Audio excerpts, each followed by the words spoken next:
예레미야는 지금 그가 감옥에 갇혀 있는지 성전에 들어갈 수 없는 성전 금지 출입 금지령이 내렸는지 성전에 들어갈 수 없습니다. 그래서 예레미야의 제자이자 동역자였던 바룩이 그 이야기를 대신해서 두루마리 책에 기록해서 적습니다. 그리고 하나님께서 또 명령하신 시간이 되어서 바룩이 그 이야기를 성전에 올라가서 하나님 심판의 메시지죠. 받아 적은 이야기를 읽습니다. 그 이야기를 들은 여러 인간 군상들의 반응이 나옵니다. 지난 시간에는 우리는 이 이야기를 들었던 이 고관들, 이 성전에 있었던 머물러 있었던 고관들과 종교 지도자들의 반응을 좀 살펴봤습니다. 여전히 암울하고 어려운 시대였지만 숨은 하나님의 사람들 혹은 숨은 숨은 영웅들, 신앙의 영웅들 이렇게 부를 수 있을까요? 그런 사람들의 모습에 대해서 살펴보았습니다. 이 선포된 하나님의 말씀을 들은 사람들이 다시 이 말씀을 왕궁에 전하게 되고요. 이 왕궁에서 이 이야기를 들은 여호야김 왕, 당시 남쪽 유다 왕국을 다스렸던 여호야김 왕의 반응이 오늘 우리가 읽은 20절부터 21절에 26절까지의 이야기입니다. 본문을 좀 보시면 먼저 20절부터 22절까지 보십시오. 여기서 그들이 누굽니까? 하나님의 말씀이죠. 심판의 말씀을 먼저 들었던 고관들입니다. 그들이 두루마리를 서기관 엘리사마의 방에 두고 뜰에 들어가 왕께 나아가서 이 모든 말을 왕의 귀에 아뢰입니다. 지난 시간에 우리 19절 위에 보시면 나오는데요. 심판의 말씀이 너무 끔찍했기 때문에 이거 잘못하면 바룩도 예레미야도 다 죽을 수 있거든요. 그래서 그들은 숨겼습니다. 너희들은 사람에게 알리지 말고 숨어 있어라. 그렇게 이야기합니다. 그리고 이 두루마리는 그 갈대 있죠. 갈대를 줄기를 이렇게 갈라가지고 펴입니다. 그리고 그걸 이렇게 이어붙입니다. 이걸 이어붙이면 쫙 펴진 종이 같은 게 되겠죠.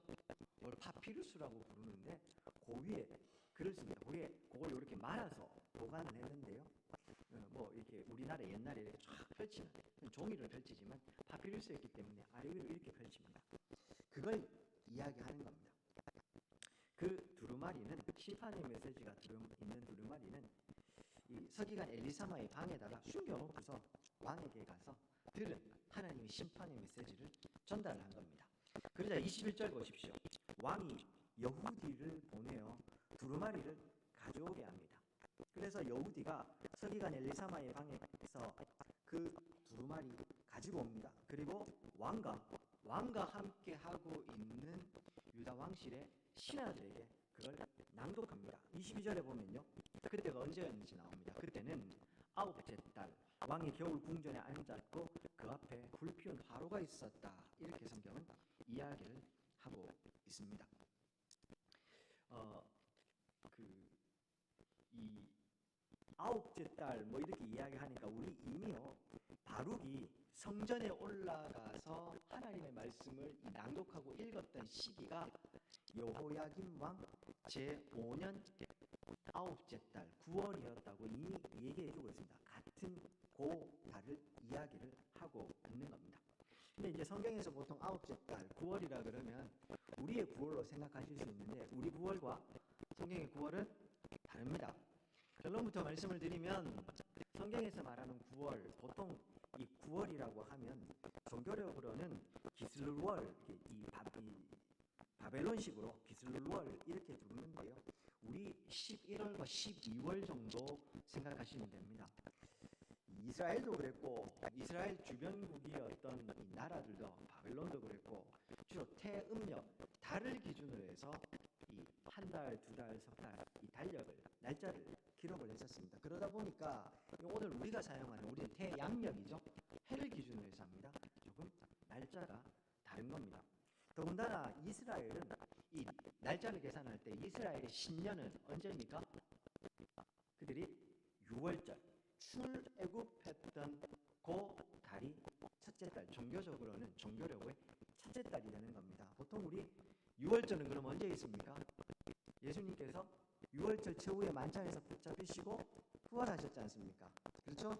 그래서 예수님이 부활하신 때가 곧 유월절과 같은 시기인 겁니다. 하루 이후죠. 그러니 유대인들의 유월절 지키는 거나 우리 부활절과 날짜가 비슷합니다. 우리 부활절 지키는 게 결국 유월절이 되고 그 유월절 그 기간이 결국 이 구약 성경에서 이야기하는 신년 1월이 되는 겁니다. 우리 보통 3월, 4월 정도에 부활절 있지 않습니까? 그렇게 성경에 나오는 날짜들을 좀 생각하시면 되겠고, 여튼 오늘 본문에서 이야기하는 9월은 우리를 따지면 11월에서 12월 정도 되는 그 기간으로 생각하시면 됩니다. 예레미야 여호야김 왕 제5년 9째 달 9월, 우리로 따지면 12월쯤 된다 생각을 하시면요, 이스라엘도 이 시기에는 겨울입니다. 우리도 겨울이지만 이때도 겨울, 추운 날씨였다, 그 말을 하고 있는 겁니다. 그래서 22절에 보면 왕이 겨울 궁전에 있었고 그 왕 앞에는 불피운 화로가 있었다, 이렇게 이야기합니다. 겨울 궁전은 또 뭐냐? 여름 궁전 따로 있고 겨울 궁전 따로 있었느냐? 여기서 말하는 겨울 궁전은 그런 의미는 아니고요.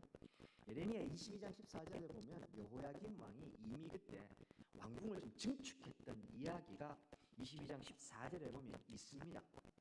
그렇게 해서 지어진 당시 예루살렘 왕궁이요, 아래층과 위층, 아래쪽, 위쪽 이렇게 구분이 좀 되어 있었습니다. 위쪽이 주로 어떤 곳이었겠습니까? 바람이 잘 통하는 시원한 곳, 사방이 다 뚫려 있어가지고요, 여름에 시원했겠죠. 그래서 보통 더울 때는 거기서 정사를 의논했다고 합니다. 그러다가 추운 겨울이 되면 이제 불을 피우고 해야 되지 않습니까? 아래쪽은 문이 하나 있고 나머지는 밀폐된 공간, 그래서 화로로 불을 피워놓고 하면 따뜻했다고 합니다. 그래서 거기는 주로, 거기를 오늘 본문에서는 겨울궁전 이렇게 부릅니다. 그리고 따뜻한 곳에서 지금 왕이 화로 앞에서 신하들과 함께 정사를 의논하고 있었다, 그렇게 보시면 됩니다.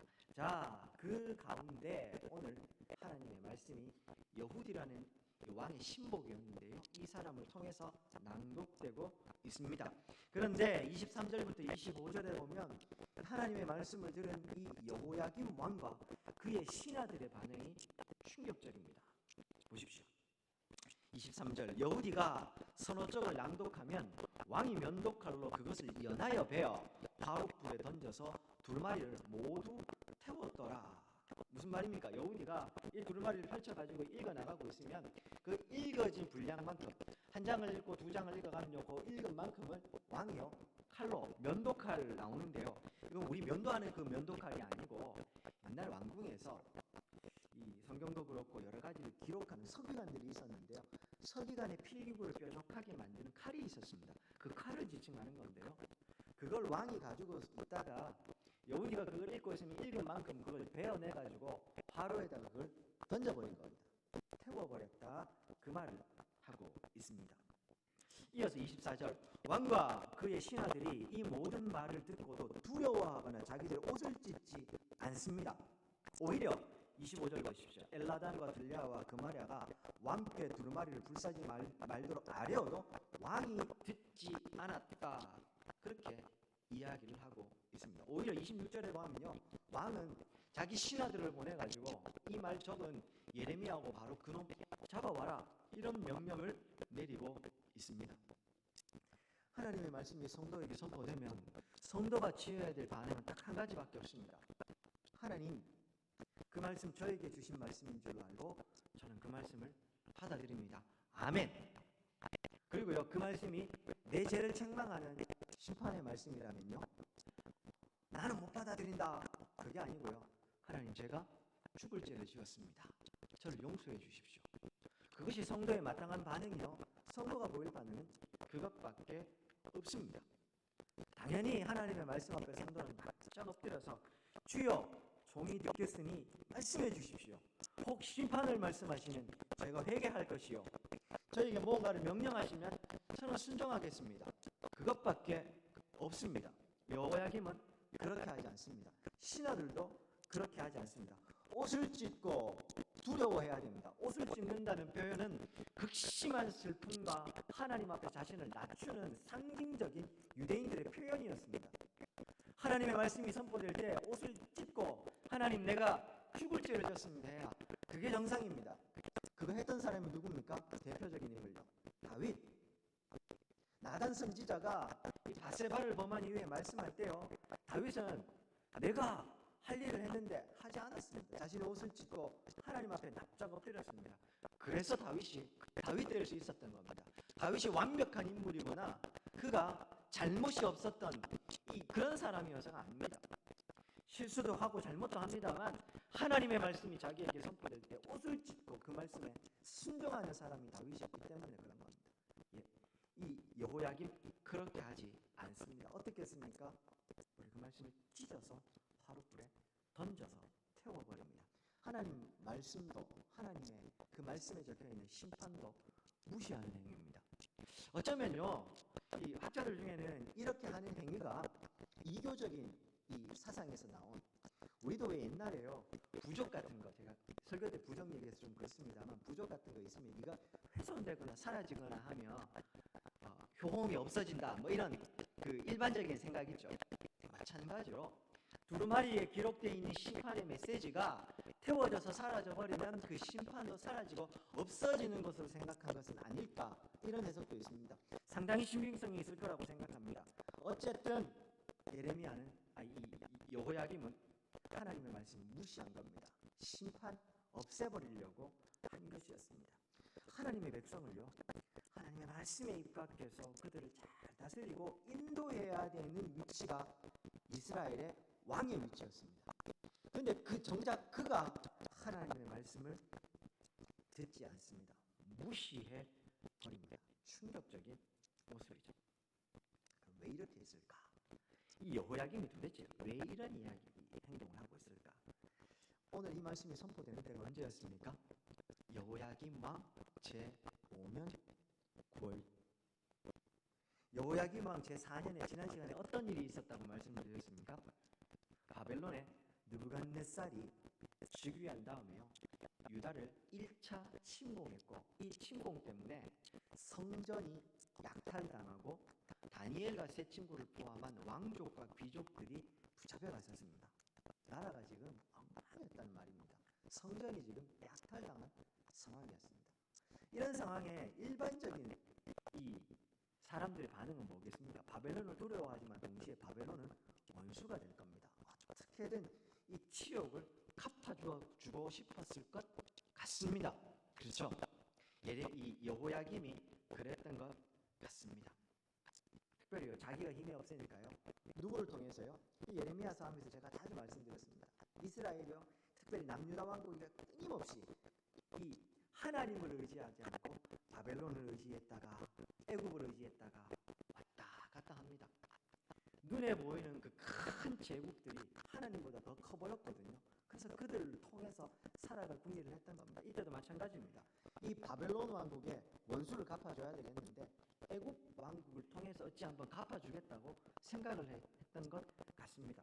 실제로요, 이 605년이라고 나오는데요, 601년이 되면 BC 601년에 이 여호야김 왕이 바벨론에 반기를 듭니다.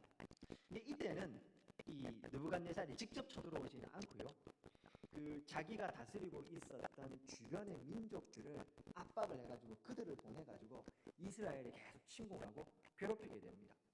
그 와중에 여호야김 왕이 죽고요, 그의 아들 여호야긴이 즉위하게 되는 겁니다. 그런데 그 무렵에 느부갓네살이 군대를 이끌고 이 예루살렘 제2차 침공을 하게 되고, 이 2차 침공 때 여호야김이 폐위가 되는 겁니다. 붙잡아가고요, 그리고 이때 시드기야 왕을 세우는 일이 벌어지는 겁니다. 뭐 복잡한 이런 역사의 과정은 모르셔도 됩니다만, 중요한 건 여호야김이 왜 이런 행동을 했을까? 충분히 그럴 만한 이유는 있었습니다. 어떻게든 이 바벨론에게 당한 치욕을 갚아주고 싶었을 겁니다. 근데 오늘 하나님이 뭐라고 이야기하십니까? 그 하나님의 말씀이 우리 이미 앞에서 살펴본 내용들입니다. 바벨론은 하나님의 심판의 도구, 하나님이 바벨론을 통해서 범죄한 유다를 심판할 것이니 너희는 바벨론에 대적하지 말고 그 심판을 받아들이라, 그거였습니다. 오늘 본문에는 안 나옵니다. 우리 다음 시간에 살펴보겠지만 36장에 29절 한번 보십시오. 하나님께서 두루마리에 적으라고 했던 내용의 요약이 나옵니다. 29절 한번 보십시오. 자막입니다. 있습니다. 또 유다의 여호야김 왕에 대하여 이와 같이 말하기를 여호와의 말씀에 네가 이 두루마리를 불사르며 말하기를 네가 어찌하여 바벨론의 왕이 반드시 와서 이 땅을 멸하고 사람과 짐승을 이 땅에서 없어지게 하리라 하는 말을 이 두루마리에서 기록하였느냐 하도다. 무슨 말입니까? 두루마리에 지금 기록되어 있는 말이 뭡니까? 바벨론의 왕이 반드시 이 땅을 멸하고 사람과 짐승을 이 땅에 없어지게 하겠다는 내용이 적혀 있었다는 겁니다. 이걸 여호야김이 무시했다는 이야기를 하고 있었던 겁니다. 반대로 이야기를 하면 얼마나 화가 났겠습니까? 얼마나 분했겠습니까? 왕의 입장에서. 지금 성전이 약탈당한 상황이고 우리가 지금 이런 치욕을 당했는데 이 선지자라는 사람이, 선지자라는 놈이 심판의 메시지를 적어가지고 바벨론에 우리 가망한다 이런 이야기를 적고 있으니까 얼마나 듣기 싫었겠습니까? 몸에 좋은 약은 입에 쓴 법입니다. 하나님의 말씀이 듣기 싫어지면 어떻게 해야 됩니까? 하나님의 말씀을 던져야 됩니까? 나를 죽여야 됩니까? 사랑하는 여러분, 오늘 이게 되지 않아서 하나님 앞에 망하는 인생이 여호야김이고 오늘 우리는 그런 인생 따라가면 안 됩니다. 하나님의 말씀이 내 귀에 거슬리고 내 마음에 거슬리면 말씀을 던져버리면 안 되고 나를 죽여야 하는 겁니다. 그게 사는 길입니다. 그리고 그 와중에 오늘 26절을 보시면요, 이 여호야김이 잡아와라 이렇게 이야기를 하는데 26절 마지막 부분 보십시오. 어떻게 합니까? 여호와께서 그들을 숨기셨더라. 특별히요 26절에 보면 왕이 여라무엘과 스라야와 셀레마에게 명하여 바룩과 예레미야 잡아오라 할 때 여기 명령하다라는 말이죠. 이 히브리어로 차와라는 동사를 쓰는데요. 이 동사가 그냥 명령해서 그냥 잡아와 이 정도의 의미가 뉘앙스가 아니고요. 권위가 있는 사람이 자신의 권한을 통해서 반드시 이루어야 될, 반드시 성취해야 될 명령이나 지시를 내릴 때 사용하는 동사가 요 차와라는 동사입니다. 다시 말해서 온 나라를 다 지져서 반드시 그놈들 잡아와 아주 엄중하게 명령을 한 겁니다. 왕의 명령이 아무리 추상 같아도 하나님의 손을 보호하심을 벗어날 수는 없습니다. 왕이 그렇게 잡아오라 하지만 하나님이 숨기십니다. 그래서 그들은 이 바룩과 예레미야와 바룩은 잡히지 않습니다. 사랑하는 여러분, 하나님께서 당신의 백성을 보호하신다는 건 이런 의미입니다. 오늘 이 땅을 살아갈 때 너무 당연한 질문이지만 우리가 현실을 살아가다가요, 하나님의 말씀과 내 현장에서 살아가는 현실이 충돌을 하면 내가 뭘 붙잡아야 됩니까? 무엇을 믿어야 됩니까? 당연히 하나님의 말씀을 붙잡고 하나님의 말씀을 믿어야 하지 않겠습니까? 하나님께서 지키신답니다. 하나님이 보호하십니다. 추상 같은 왕의 명령이 있어도 하나님이 숨기시면 숨겨지시는 겁니다. 그렇지 않습니까? 오늘 우리가 살아가는 현장에서요, 현실에서, 삶의 현장에서 하나님의 말씀과 현실이 충돌하고 있거들라 다른 거 보지 마시고 하나님의 말씀을 붙잡는, 그래서 그 믿음대로 그 길을 걸어가는 저와 우리 성도님들 되시면 좋겠습니다. 그런데 이거 쉽지 않습니다. 우리만 쉽지 않았던 게 아니라 이스라엘 백성들 쉽지 않았습니다. 우리가 수요일마다 살펴보고 있는 신명기 말씀에 모세가 거듭해서 이 당신의 백성들에게 유언처럼 남기는 명령이 뭡니까? 하나님의 말씀이 이거니까 너희들 하나님의 말씀을 무조건 순종하고 따라라, 그겁니다. 신명기 내내 모세가 강조하는 게 가나안 땅 들어가면 절대로 그 가나안의 풍습을 쫓거나 우상을 쫓거나 큰 그들의 뭐 분단에 이런 거 보지 말고 하나님만 보고 살아라, 이거였습니다. 근데 그걸 못 지켜요. 끊임없이 반복적으로 그걸 하나님 앞에 불순종하고 안 했던 게 사사기의 내용이었습니다. 그러다가 결국에는 그들이 하나님 앞에 왕을 요청하게 되고 어쩔 수 없이 하나님은 왕을 그들에게 주게 됩니다. 그리고 그것이 사울과 다윗과 솔로몬으로 이어지고 분열 왕국으로 분열 왕국 시대로 이어지고 오늘 이 예레미야 시대까지 오게 된 겁니다. 근데 이 시간을 거치면서 계속해서 하나님은 내 말을 좀 들어달라고, 나를 믿어달라고 말하는데 하나님을 믿지 않고 엉뚱한 것을 믿고 살아가게 되는 겁니다. 우리는 이 두 가지가 충돌할 때 어떻게 할 것인지 오늘 좀 물어보는 주일이 되면 좋겠습니다. 말씀을 맺겠습니다. 사랑하는 여러분, 오늘 본문 23절에요. 왕이 이 두루마리 책을요, 하나님의 말씀을 칼로 베어서, 연하여 베어서 불에 던진다고 할 때 베다라는 동사가요, 카라으라는 동사를 씁니다. 근데 24절에 보면 왕과 그의 신하들이 이 모든 말을 듣고도 두려워하거나 자기 옷을 찢지 않았다.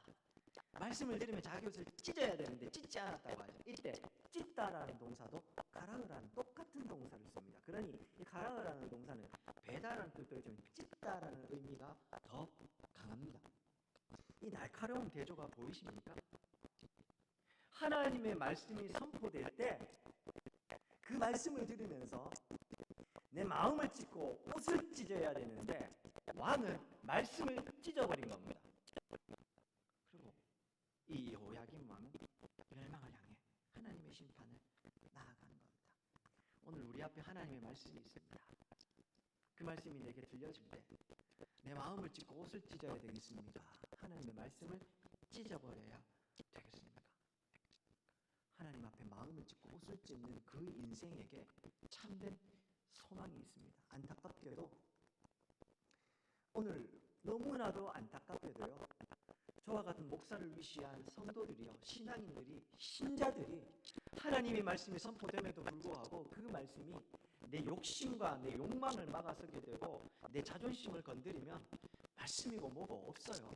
옷을 찢고 마음을 찢어야 되는데 하나님의 말씀을 찢어버리고 그 말씀과 상관없이 살아가는 그런 안타까운 현실을 우리는 마주해 있습니다. 옷을 찢어야 됩니다. 마음을 찢어야 됩니다. 그게 사는 길입니다. 그리고 또 하나, 사랑하는 여러분, 이 하나님의 말씀을 제대로 알고 이 옷을 찢으려면 뭐가 필요하겠습니까? 말씀이 무엇인지 제대로 알아야 됩니다. 하나님의 말씀에 관심이 없다, 신자라고 할 수 없습니다. 내가 내 아버지를, 어머니를, 부모님을 공경하고 사랑하는데 부모님이 하시는 말씀에 관심 없어요. 공경하고 사랑하는 겁니까? 그건 아니죠. 말로만 하는 거죠. 하나님을 사랑하는데 하나님의 말씀에 관심이 없어요. 하나님의 말씀을 뭐라고 하셨는지 읽어보고 싶지도 않고 관심도 없다면 내 마음에 하나님을 향한 사랑이 없는 겁니다. 제가 이 말씀을 왜 드리냐? 오늘 바룩이 성전에서 하나님의 말씀을 선포할 때 지금 이 예레미야, 그 예루살렘과 온 유다에 무엇이 선포된 상황이었습니까? 하나님이 예레미야에게 말씀을 주실 때는 여호야김 왕 4년이었습니다.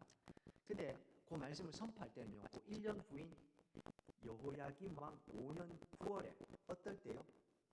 여호야김 왕이 예루살렘과 온 유다에 금식을 선포했을 때 이 말씀을 주신 거였습니다. 다시 말하면 지금 온 나라가 금식 가운데 있었습니다. 금식 왜 하겠습니까? 아까 말씀드린 대로요, 바벨론 왕국에 의해서 성전도 약탈당하고 왕국이 지금 엉망이란 말입니다. 이 상황 가운데 하나님의 뜻을 한번 듣고 우리가 제대로 살아보고자 그런 마음에서 금식을 선포했지 않겠습니까? 예레미야 외에도 여전히 유다에는 많은 종교 지도자들이 있었습니다. 그들이 이 상황을 타개해 보고자 금식을 선포하고 하나님 앞에 겸비하게 나아가려고 흉내를 냈던 겁니다. 제가 흉내라는 말을 왜 드립니까? 금식이 선포되는 중에 하나님의 말씀이 주어지는데 왕은 하나님의 말씀을 찢어버립니다. 왕의 신하들도 옷을 찢을 생각은 안 하고 같이 옆에서 그 왕과 함께 있습니다. 오늘 이 안타까운 현실이 오늘 우리에게 일어나고 있는 것은 아닌가 생각을 하게 됩니다. 정신 반짝 차리고 하나님의 말씀이 정말로 우리에게 말하는 게 무엇인지 우리가 분별하지 못하면 똑같이 할 수 있습니다. 여전히 성전에서 제사를 드리고 있고 하나님의 말씀이다라고 말하는 수많은 종교 지도자들이 있습니다. 금식도 선포합니다. 문제는 그 금식을 선포하지만 하나님에 대해서 순종하기 위한 금식이 아니라 내 욕망과 욕심을 관철시키고 내가 내 이기적인 욕망을 이루기 위한, 성취하기 위한 금식, 우상숭배와 하나도 다를 게 없는 금식이었던 겁니다. 그러니 진짜 하나님의 말씀이 선포되지만 그게 내 마음에 들지 않으니까 왕은 이 말씀을 찢어버리는 겁니다. 오늘 우리도 마찬가지가 될 수 있습니다. 여전히 금식을 선포하고 나와서 예배하고 기도하고 주의 나라 의를 위해서 충분히 신앙생활을 할 수 있습니다. 그걸 우리는 종교생활이라고 합니다. 종교적으로 우리는 충분히 종교인처럼 살 수 있습니다. 그런데 정작 하나님의 말씀에 관심 없고 그 말씀이 내 욕심도 내려놓으라 얘기하고 내 자존심도 내려놓으라고 이야기하고 네가 한 번 더 수비라고 이야기하는 순간 말씀이고 뭐고 말씀을 찢어버리고 하나님의 말씀과 상관없이 욕심을 부리게 된다면 우리도 이 예레미야 시대의 요야김 왕과 다를 게 하나도 없습니다. 사랑하는 여러분, 그 하나님의 말씀에 순종하는 인생에게 사는 길이 있습니다. 그 말씀에 진정으로 순종하셔서 사는 저와 우리 성도님 되시기를 주의 이름으로 축원드립니다.